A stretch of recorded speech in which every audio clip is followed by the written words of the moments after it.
how are you, Mr. Tom DIBB? I'm all right, thanks, mate. I'm okay. Yeah, good. I scalded my mouth on my How dinner a is little bit, but other than that, I'm all right. how is lockdown treating you? And whereabouts are you at the moment? Because I lose track I- of where you are. I'm in Bedfordshire at Grand Chapel Studios, about 15 minutes from Luton. Oh, okay. So so me and you have known each other for quite a few years, haven't we? Yeah, over half of our lives now. Yeah, which is Yeah, by a bit. mad. So We're so old, there are man. actually You still I look like you're know. 16, Well, though. yeah, uh, I think it's my youthful living probably, but there is actually I did message old Nick Ball, who is gonna I think he's gonna tune in through the college Instagram, so he might watch it. All right. and Very good. yeah, Very good. so so me and Tom went to college together, and before we get onto your music and things, so because this is kind of what I want to talk to you about as well. So um, me and Tom were in college together. And although we both did exactly the same course, part of me does think that I don't know. It's probably a question I have for you. Do you think you'd have not done better because you did really good, but do you think you'd have got more out of it doing BTEC music rather than performing arts? Um, in a profession kind of way, then yes. But Yeah, yeah, I'm one of those ones that would, I'd never change anything because if I hadn't done performing arts with you, we probably wouldn't be having this chat now, and I probably wouldn't be where I am. But yes, I mean, I could have achieved so many more skills for what I'm doing now from, from doing the music course. I mean, I've got a massive mixing desk here in front of me, and I've got no clue how it works. really. So, I think. Do you think maybe if we'd have been because once you leave school, I knew obviously I wanted to do performing arts, and it was like a no-brainer for me. But do you think there should be more of a conversation that they talk to the kids before they take a course to be like, look, they run very close together, but they're very different. Sorry, you lost me. What, the music and performing arts, or? Yeah, like Um, more of a conversation because I know there was a few people that were in our class that in our group that I know there was one lad that did performing arts that at the very beginning he moved to do music, and there was someone that did music that wanted to come more into the performing arts side of it. oh, really? I don't remember. But Yeah, um, yeah, I don't think the two courses are that closely knitted or related for it to be announced beforehand. Just for example, when uh, before I did the Australia trip, which we'll talk about later, I was taking people were coming in for spit it out, Tom, uh, for BIM yeah, London. I was doing the auditions for people to go onto the songwriting course. Um, so the candidates were coming into me, and I'd examine them for to see whether they were apparently worthy or not to study songwriting, which in itself is ridiculous because I never studied songwriting. Uh, yeah. um, Yeah, because I mean, I think what I've spoken about you before to kids that I teach in schools and things about when they're like, "What did you do? What did you do at college?" And as you know, you were very you always the live element and the acoustic and kind of what you do, and it was no surprise that you've done what you've done. Whereas I was always like the boy band poppy kind of route. yeah, And but it seemed to me that you kind of you knew you already seemed to know the route you wanted. You knew what you liked and you knew the route you wanted to go down. I'd kind of come from a performing arts background, like a musical yeah, theatre background, and that was all I knew. I didn't really yeah, know what I wanted to do exactly. I mean, it wasn't until after college that I figured out, no, I just want to go down the music yeah, side. yeah. So Because yeah, you obviously you sang, but you danced with me. You did acting. We were in the Shakespeare Love's Labour's Lost together. And we performing arts things together. And then obviously I went to America. And you because I missed the I didn't final know performance. that. I didn't know you went to America. Yeah. and you did Billy, Yes. and which was weird. But right, we'll get to your music, but I just wanted to kind of go back a little bit. So to explain, one thing I talk about a lot to a lot of students and kids, and this gets shared on a student performing arts thing. It's like, so kids that are interested in music and performing, and a lot of them always say to me the same thing. They're like, why don't you do the X Factor? Why don't you do The Voice? Why don't you do Brent's Got Talent? Why? Because I think because you're rubbish. Yeah, and I think a lot of them think sometimes that is the only way. And just to give you a little bit of, I don't really tell a lot of people this, but me and Tom, that naming names, were part of. I don't even know what it was we were a part of. I have no idea how we even got involved in it. I still have nightmares about it. Yeah, well, me and Tom were a part of this group, and we had to perform. And I remember, like, although I loved the singing as Tom did, and we were making money, we got paid, but it was really weird and just odd. It was a really odd thing, and this will make you laugh. So I did a little bit of digging, and I found this. Are you ready? You haven't got pictures, have you? Oh, you have. You've got the picture. Oh, look at the little head of hair and everything. Wow. I mean, and this one, I don't know why it's on a bit of paper, but Oh, I haven't seen that. Goodness me. Wow. and we used to do these random shows, and it was really strange because it was like, I mean, I won't go into it, but like all I'll say is word up, and Up, up. yeah, and it was just up, and these random harmonies that we'd have to put in, and Eyeliner and spandex. it was weird, and it was really strange. And then I think I learned very quickly, as did you, that everything isn't always what it seems to be. And I ended up living with you at one point because I kind of got kicked out. And Yes, yeah. I remember for a long time, like, always saying to you, what are we going to do after college? Like, what? I don't know really what to do. So when did it for you? Because obviously I know bits and pieces, but for anyone watching, how did you, first of all, how did you get to the point where you were like, right, I need to gig? Because a lot of people say, how do I start gigging? Did you tag along with someone to start with, or did you just start, on your local streets? So, well, of course, whilst I was at college with you, I met Kip Denui, which are the boys, my first band, and they were an instrumental like funk rock band, and they'd gone through. Tried a couple of vocalists. Anyway, I ended up singing with them, and this was my first band. So that was my first experience of kind of top lining, writing lyrics and melodies over other people's music, and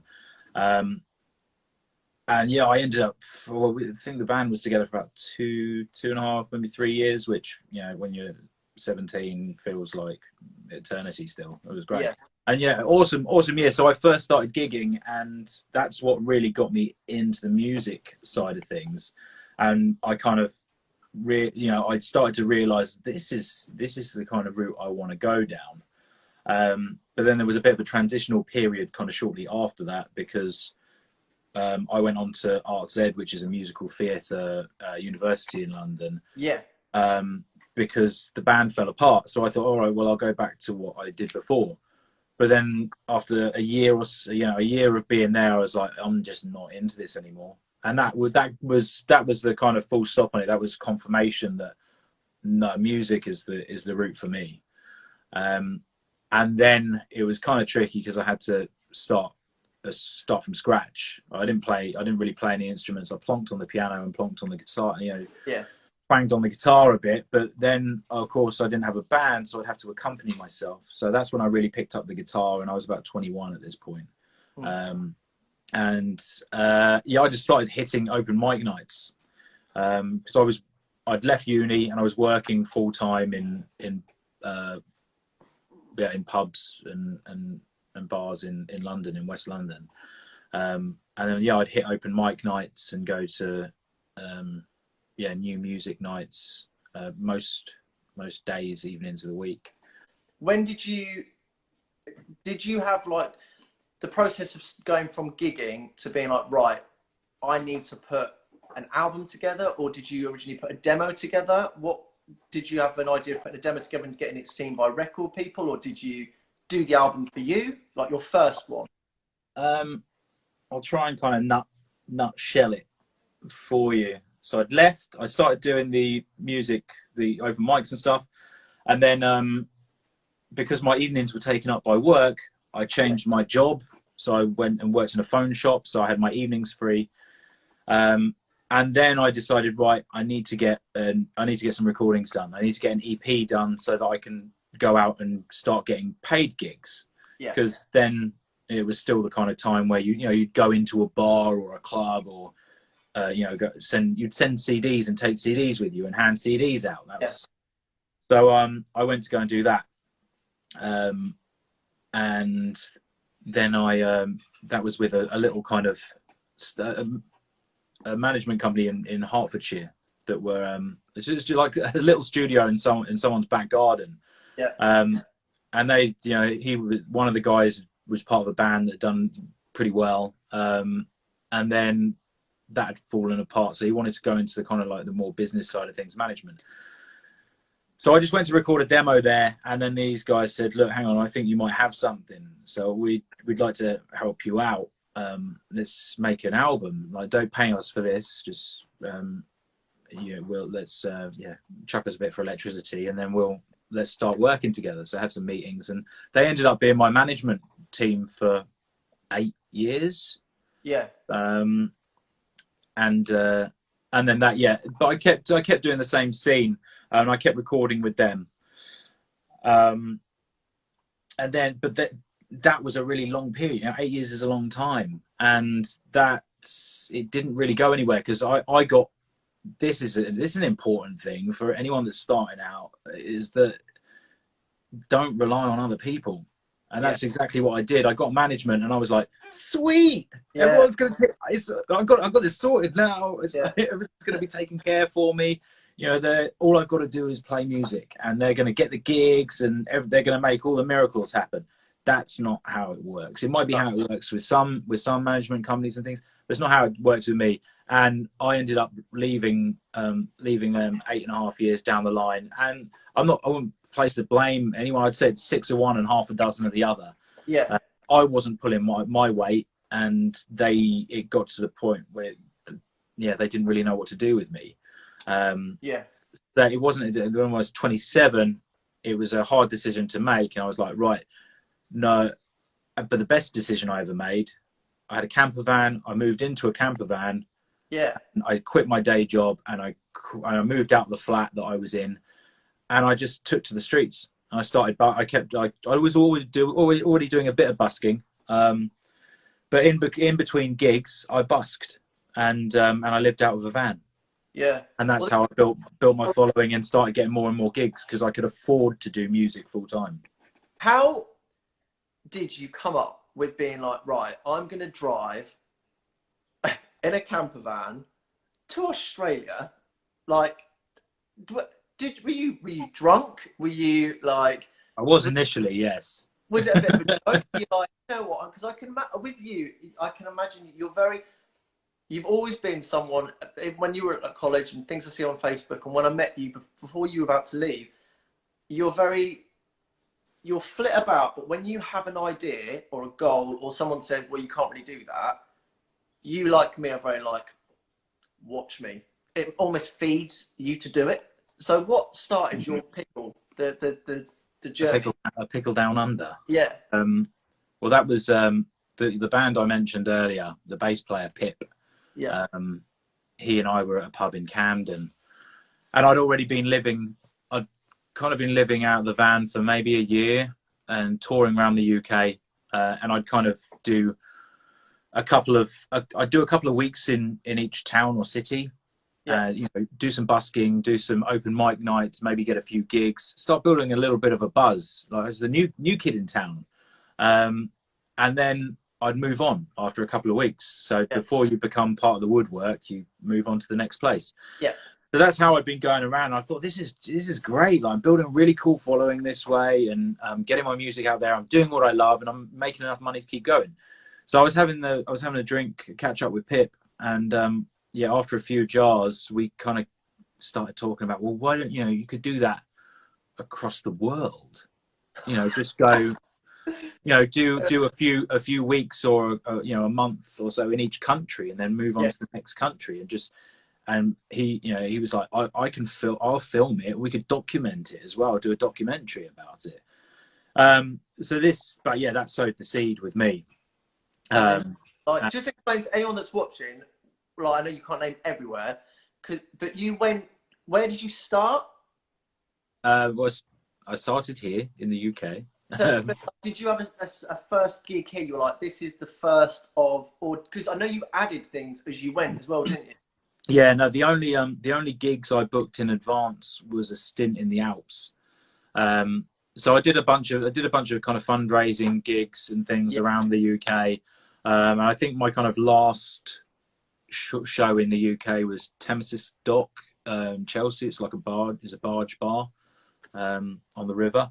I think that was like my last gig, and then it was February 2016. I started driving, and I wanted to hit as many countries as I could that I hadn't been to before.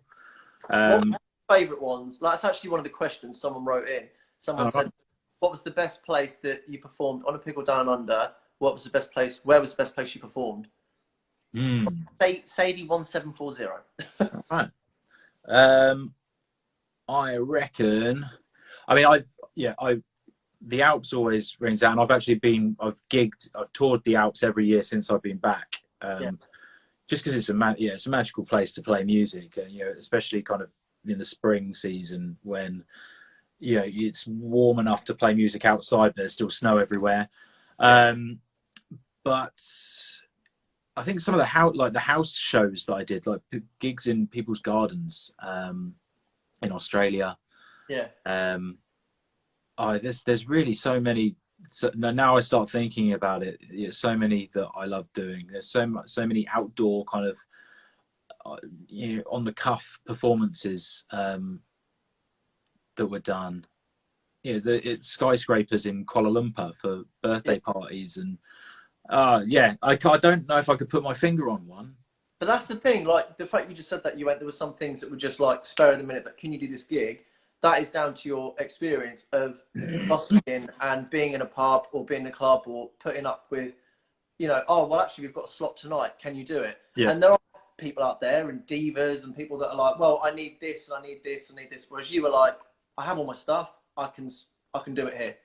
And you performed, didn't you perform on top of the Pickle as well at some point? Yeah, a few times, and we still do. Yeah, still do. The van, the roof rack of the van has played stage. I did some of the videos because I did a video in each country as well. So I play one of my tunes and then do cutaways to the places I went. So I did some of the sessions up on the roof rack. It's just like my mobile garden up there. But the thing is, you like talk about that all day, because all the different places, I can just imagine like how amazing it was. So you did the Pickle Down Under, you came back, and then what was then your plan then? Was it like, right, I need to do another album, I want to start promoting Well, I didn't have I hadn't recorded an album. Initially when I met that management team, we recorded an album, but it was released as EPs. So it ended up being 3 EPs rather than an album. Because I got one you gave me was it was like the paper sleeve, the Sunchild. Oh, that's just what I meant. The Sunchild one, yeah. That was one I recorded here at Grand Chapel Studios before I went. So after the management thing, that was one I did here, which was a live recording. And then, oh, hello, dog. So after I got back, and the plan then was to record the first album, like my first debut full length LP. And that's what we did. We recorded Ground Up. It's a 12-track album featuring one on it that I listened to. Oh, I'm gonna get the thing wrong about souls. You can't take our souls. Yeah. That's a song I wrote. Yeah, that's a song I wrote during a Pickle Down Under. I wrote that. I started writing that in the Kazakhstan desert. Really? Wow, that's weird because I obviously would know that. And sometimes I do think that when you hear a song, you think, I wonder what that person was thinking or feeling or where they were or what they were doing or did they do it? I don't know. So just quick, I don't know if you'll have been able to hear it, but at the beginning of that song, when it's just the vocal and there's all the background noise in it, that's audio I recorded in the Kazakhstan desert. There was a cargo train going by, and I could hear it on the approach because it's deadly silent, like a pitch deadly silent, and you can't see anything anywhere. And then all of a sudden, I could hear I heard a dung beetle like rolling a ball of crap. As you do. I can hear the odd camel, here and there, but then I could hear this cargo train coming from like this rumbling from miles away. I started recording because it was really cool, and that's on that track on the album. You took the dung beetle off. Oh no, I think it's on there, but it will be inaudible, I would have thought. But that album's made up of songs that I never got round to recording and songs that I wrote whilst I was away, and hence Ground Up. It's a collection of songs from the ground up with me.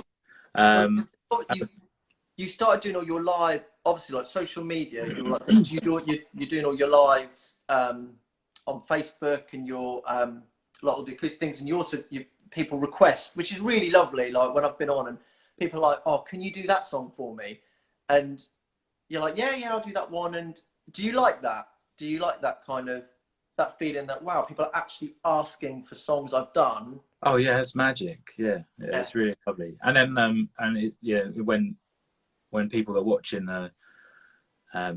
do, like one of the guys that watches, I've seen him do a cover of one of my songs. I've seen him at a show play one of my songs. That was lovely. Wow, that was really magic.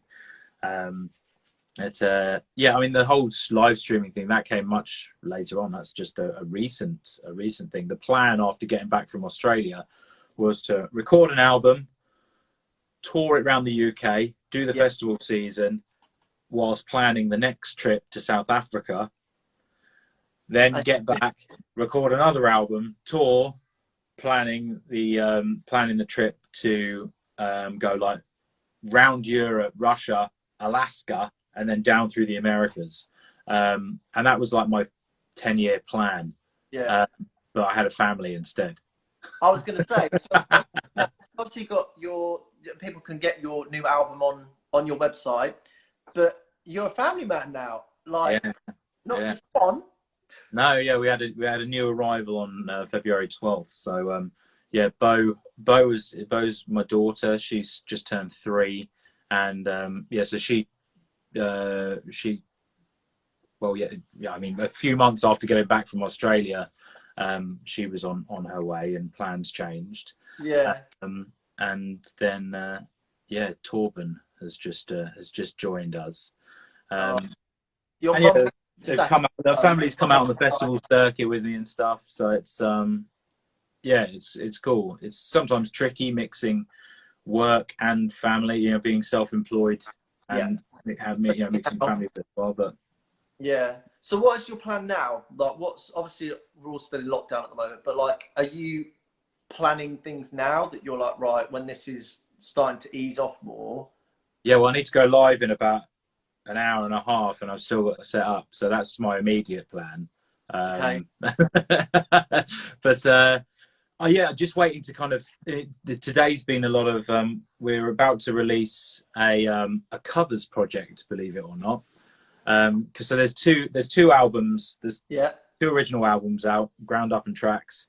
And on the festivals, a lot of the time, people, because I do, when I'm playing to a new audience a lot of the time, so it's nice to chuck a cover in here and there. So I'll do like 2 originals and play a cover, and then a couple of originals and play a cover. And the amount of people that would come up after a show and be like, "Oh, that Bob Marley cover you did. Do you have a recording of that? Is that on any of these CDs?" It's like, "No, sorry, it's all my songs." Oh. Basically. But so I thought, well, why not? Let's do a recording of all the covers that I do and me and the band do. So that's being mixed. That's in the mixing process here in the mix room. Yeah. And I've been on the laptop today taking bookings for festivals later on this year. Yeah. Thank flipping goodness. Yeah. Live is coming back. Don't get me wrong, I've playing in front of a camera seems quite natural now. I've never done any. I'd never done any live streaming before. Yeah. Before lockdown. And now you could be live. You could live stream if you, obviously when you start, touring again and doing. You can live stream that to Facebook for people that can't make. Yeah. Which Yeah. Which so, is which is cool. And I mean, it's if I go back and look at the live streams that I first started, my first Facebook live stream is just the visual shocking and the audio sounds rubbish and now it's if anyone wants to tune in later on, you'll see it's better than that. You've got it down to a T now. So there's always tweaks to and Twitch is a new thing for me, so I'm trying to stream. I've changed software so many times. I'm trying to stream to as many platforms as possible, so that I'm building an audience on new platforms, but catering for the audience on every platform as well. Tech does not come naturally to me, so it's been a mission, and I've still got a lot to learn. But sorry, I feel like I've gone off the point now, and I've forgotten what the question was. No, it was just the fact of like what you're doing like after lockdown, what you're planning on doing. There are the plans, yes. The plans, but someone's just said as well. Please say this year's plans include the festivals Camper Jam or Mighty Dub Fest. Yes, they do, both of them. Camper Jam is on, and Mighty Dub Fest has just been confirmed as well. Yay! I can't wait just to go out and do. I'm just going mad, I swear. So, really quick, I know you've got to go, but there's some questions that some people ask. So, one from Jill 199 said, "Where is Pickle now?" Pickle is currently at the VDub, the Dubs Collective Dub Shop, which is Kidderminster.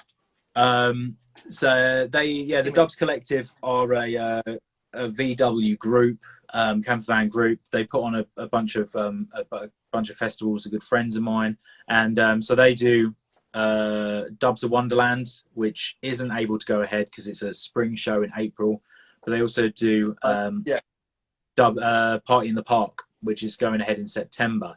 So Pickle, they've opened up since lockdown. They opened up a dub shop, like a repair and paint shop for Volkswagen camper vans and Beetles and things.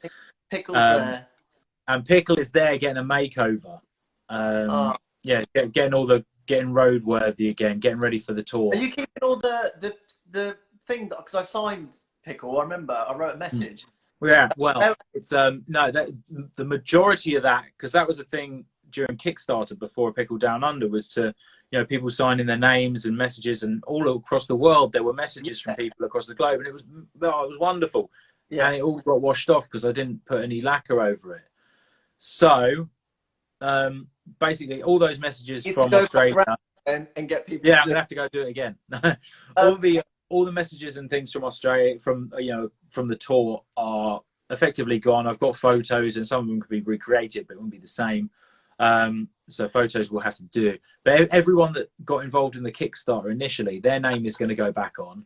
And I've also got a Patreon page, so all the patrons' names are going on the plan as well.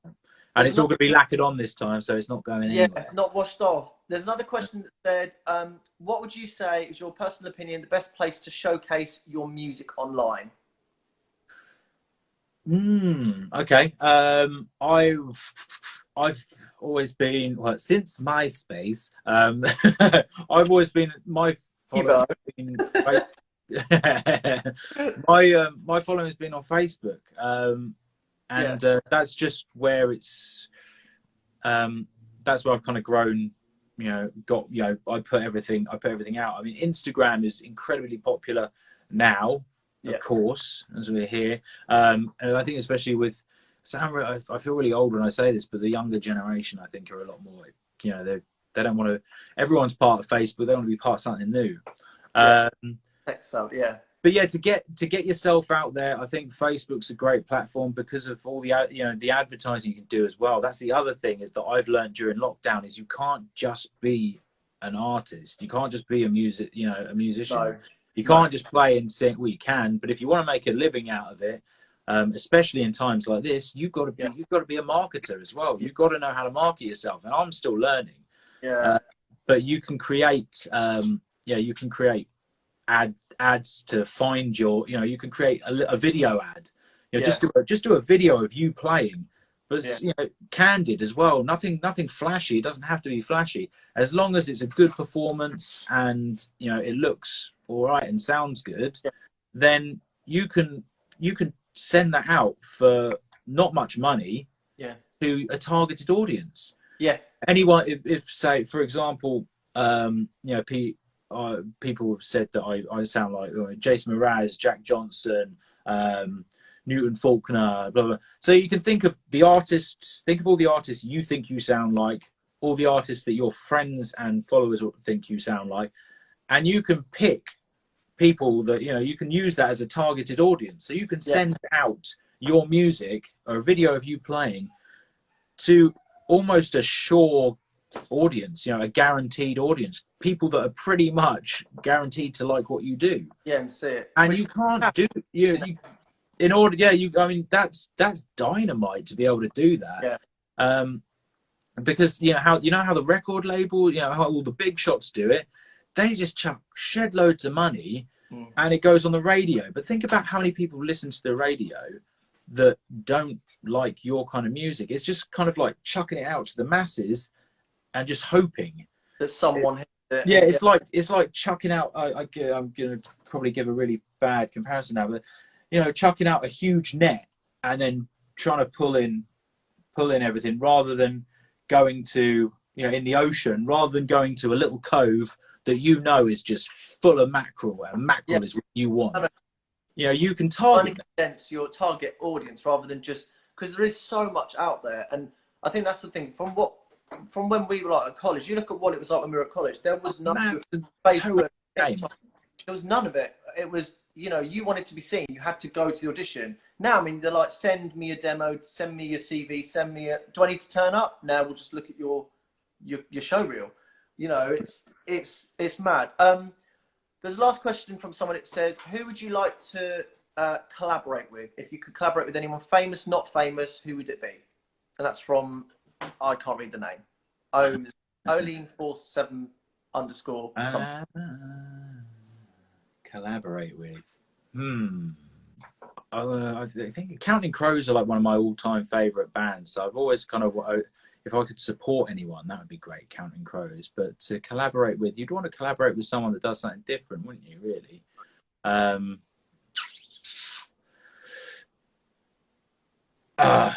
don't know. I work alone.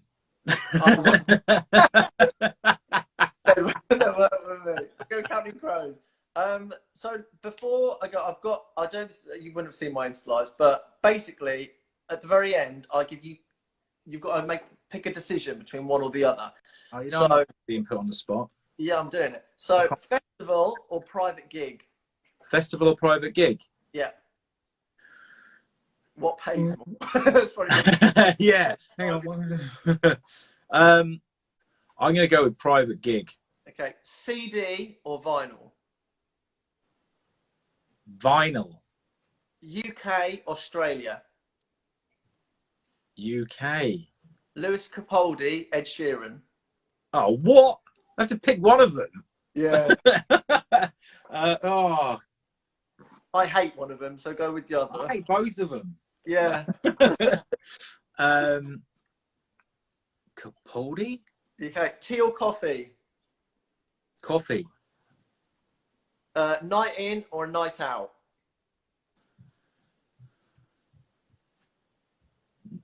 Night out. Great Yarmouth Pleasure Beach, Great Yarmouth West. What was the second one? Great Yarmouth Laser Quest. Quasar. If I ever had to set foot in that hole again, then Pleasure Beach. I'd rather risk my life on their roller coasters than go into that dark, dingy sweat pit of the laser. Yeah, it's just a break, isn't it? Go with a break. Last three: ice cream or ice lollies? Ice lollies. Yeah, don't we know it? Fame or money? Fame or Money. all about the money. Money. And the last one, this one's a hard one. So, would you rather have in like the top charts 10 songs that feature in the top 10 but don't reach number one, or one massive number one that lasts for weeks? 10. 10, yeah. I thought you'd be saying that. Good, that's pretty good. You did well. You did well. It wasn't Oh, was it a test? You passed. Well done. But look, if people want to follow you, what are the things? So your website, say your website quickly, because then people can, if they want to look at your website and look at your merch, and because I've seen your bracelets and your t-shirts and your I realised when we started talking, I was like, oh man, I'm fashioning my own merch here. It's like, that's not cool. No, it is. I'm gonna have to go and change before the live stream now. No, people want to support you, and that's the big thing. And sometimes you do feel like, oh, cringe, but you've got people. You're constantly working to promote yourself, especially in times like this. So, what is your website? Website is tomdibb.com. And they can follow you on Instagram. I don't suppose you're on TikTok, are you, Tom? Tommy TikTok. What the flip is TikTok? Tom, you've got to get on the TikTok. Is that like a video dating app or something? No, that would be Tinder. I don't think videos on Tinder, can you? But TikTok. But look, I just want to say thank you so much for doing this with me. It's so nice to see you. And I'm so, from a friend point of view, I'm so proud of you. You've always stuck to your guns. You're stupidly talented. Sweet. Oh, no, I'm just reading a script, what you sent me. And, yeah, I really appreciate it. And I wish you all the luck. And if you want to watch his live, they can go on Facebook. Well, no, it's so yeah. All of the socials are Tom Dibb Music. Yeah. And then the live stream tonight, and I do 2 tunes day. Usually Thursday night live, but because of the new baby, I've moved it to Friday for a few weeks just because we got some help. Tom Dibb Music on everything. The live stream goes on YouTube, Twitch, and Facebook. Cool. If anyone gets, I'll write it in the comments below, but you can also go on Google, type Tom Dibb, and it comes up with all of your stuff anyway, so people can just go on there. But thank you so much, mate. I really do appreciate it. Do you know how to leave? To catch up. No, I'm just going to wait for you to. I'm just going to sit here and make faces at the camera. There should be a little cross on the window that says a little cross. Do you reckon we'll get in trouble if I start taking my clothes off? Yes, we will. I've got plenty of videos of that from college. Thank you very much. But thank you so much. So I don't know how to leave you, how to thing you. There's a cross here at the top. Oh, there's a cross. I've got it. Right. I'll speak to you soon, mate. All right. One love.